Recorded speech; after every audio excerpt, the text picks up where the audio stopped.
Shalom, salam sejahtera dalam kasih Tuhan kita Yesus Kristus yang selalu mengasihi kita, yang selalu memberkati kita, dan selalu menjawab doa-doa kita sebagai orang percaya. Bapak Ibu yang diberkati Tuhan, saudara-saudariku yang diberkati Tuhan, kita berjumpa lagi dalam sharing firman-Mu pelita bagi kakiku.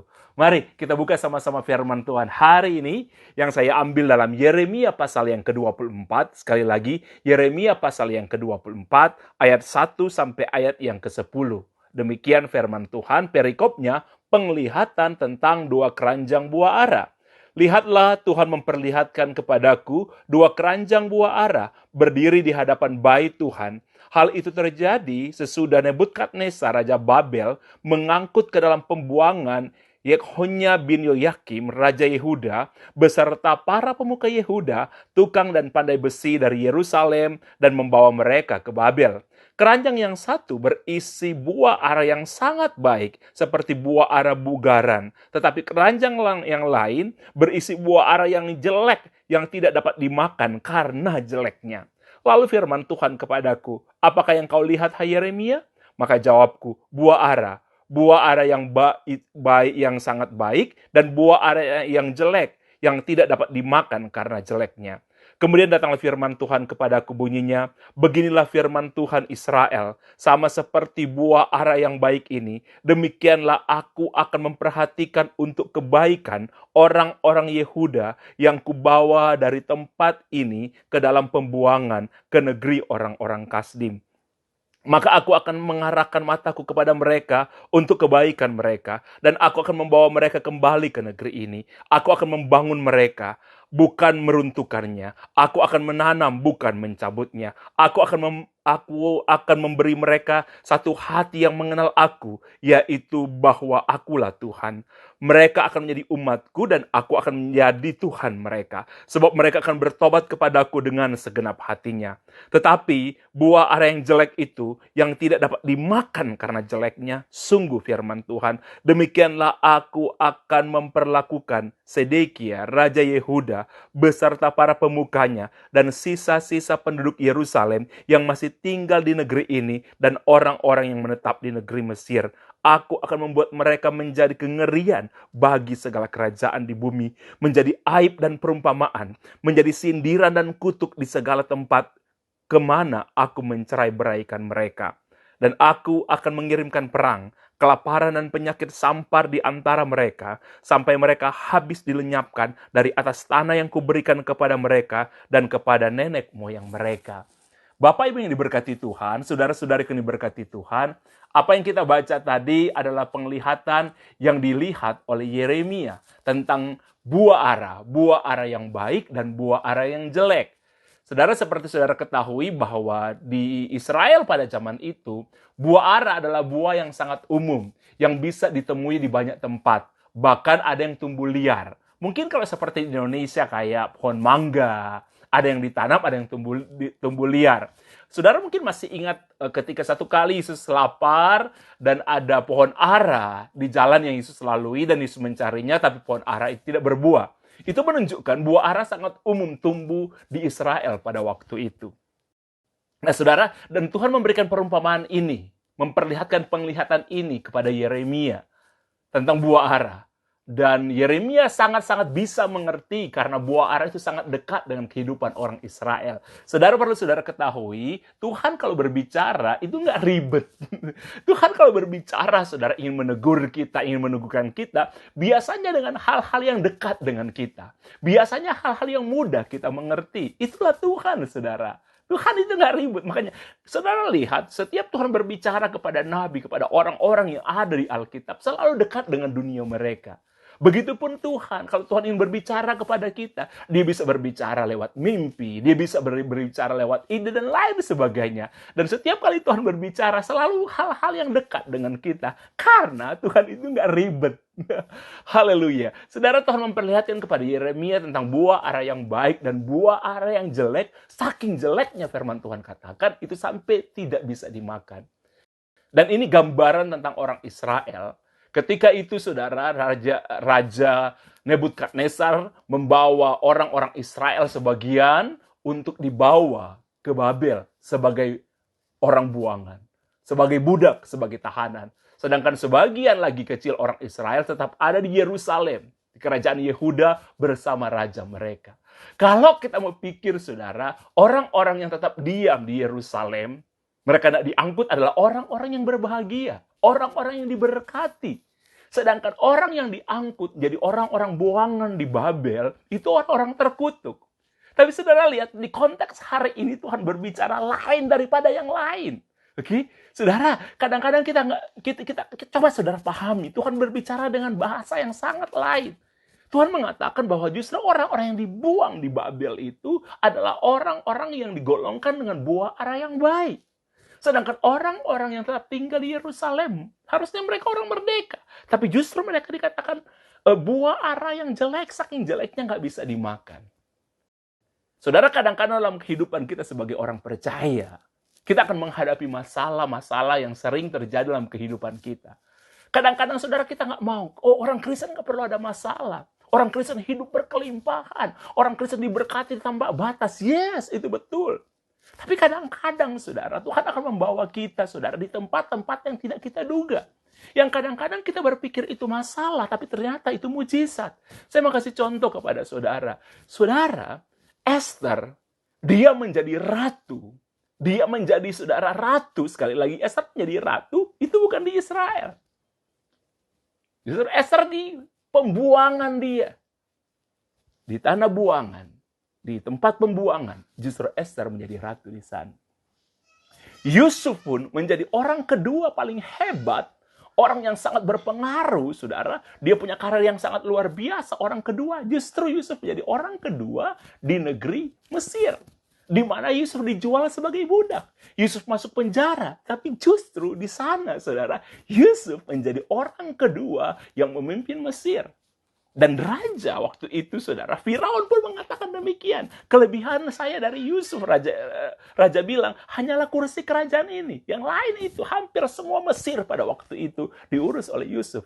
Sekali lagi, Yusuf menjadi orang terpenting justru di tanah pembuangan, di tanah perbudakan setelah dia dipenjara.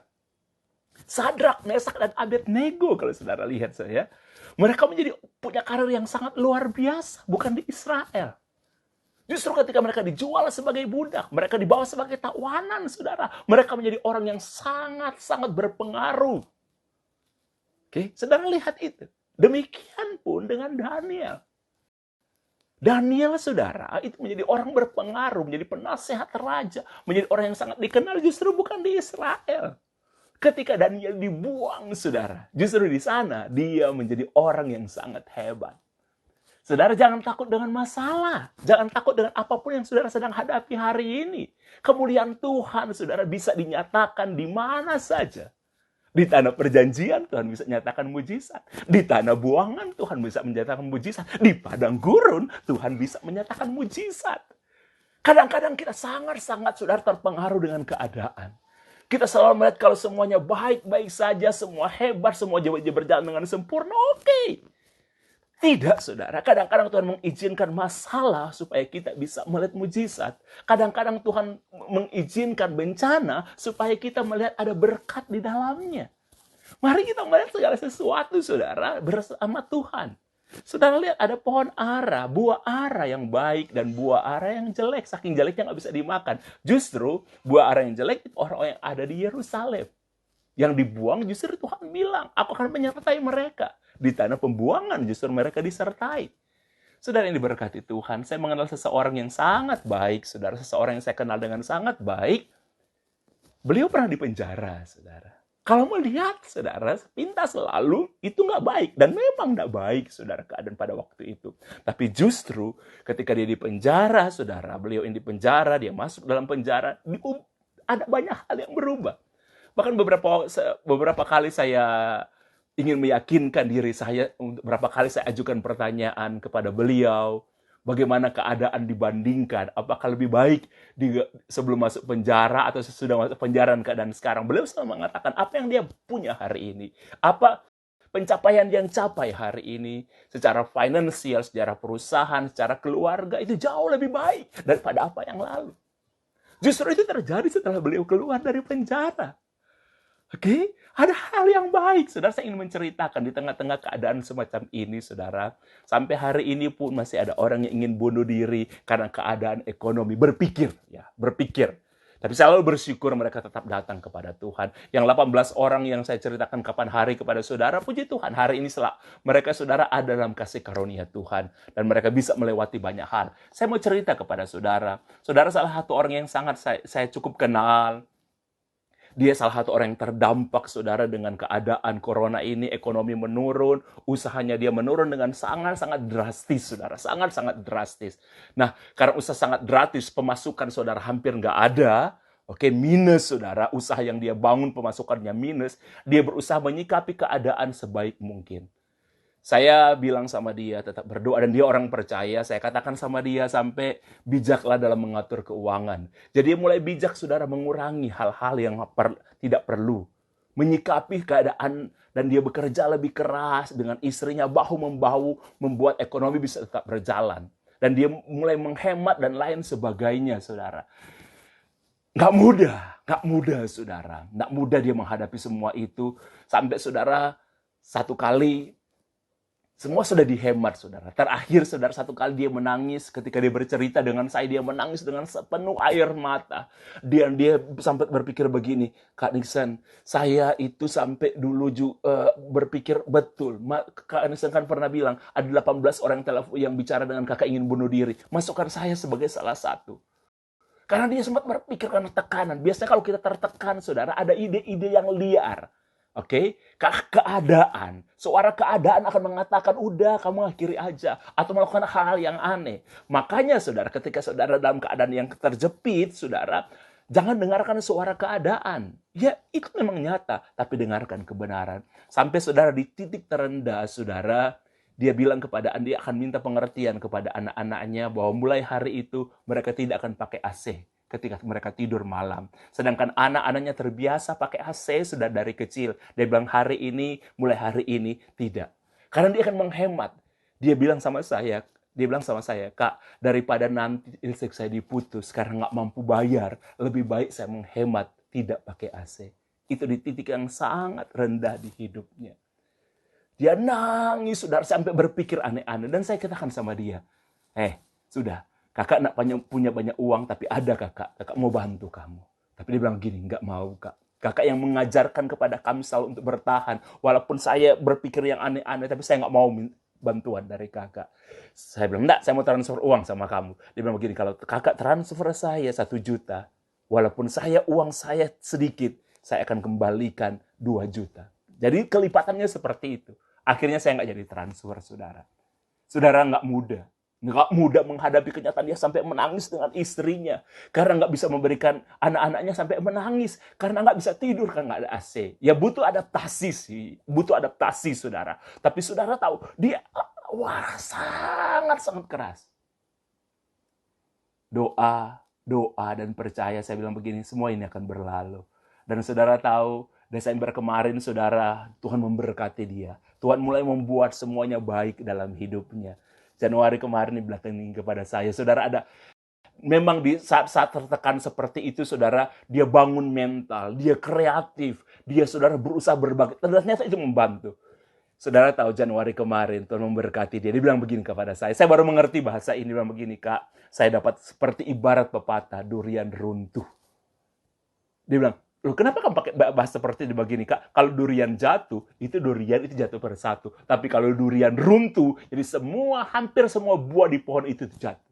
Tuhan memberkati dengan sangat berlimpah. Dan saudara, dia mentransfer saya uang yang cukup besar untuk meyakinkan saya, saudara, bahwa dia diberkati. Nggak mudah. Saudara, hampir 8 bulan dia melewati saat-saat kesesakan. Tapi pada akhirnya, saudara, yang dia bilang itu, dia dapat durian runtuh. Saudara, kita nggak tahu corona akan berakhir kapan, pergumulan saudara akan berakhir kapan, tapi saudara tahu, di tengah-tengah pergumulan pun, di tengah-tengah keadaan kita terbuang, keadaan buruk pun, Tuhan bisa membantu kita, membuat kita bisa mujizat di tengah-tengah keadaan yang ada. Di tengah-tengah kesusahan akan ada keajaiban. Saya berdoa, jangan lihat keadaan, lihat Tuhan. Jangan tergantung kepada keadaan, tergantung kepada Tuhan. Percaya, tetap lakukan kerja keras, tetap berusaha, tetap berdoa. Tuhan akan menyertai saudara, dan saya percaya saudara akan melihat mujizat di tengah-tengah masalah. Tuhan memberkati kita semua.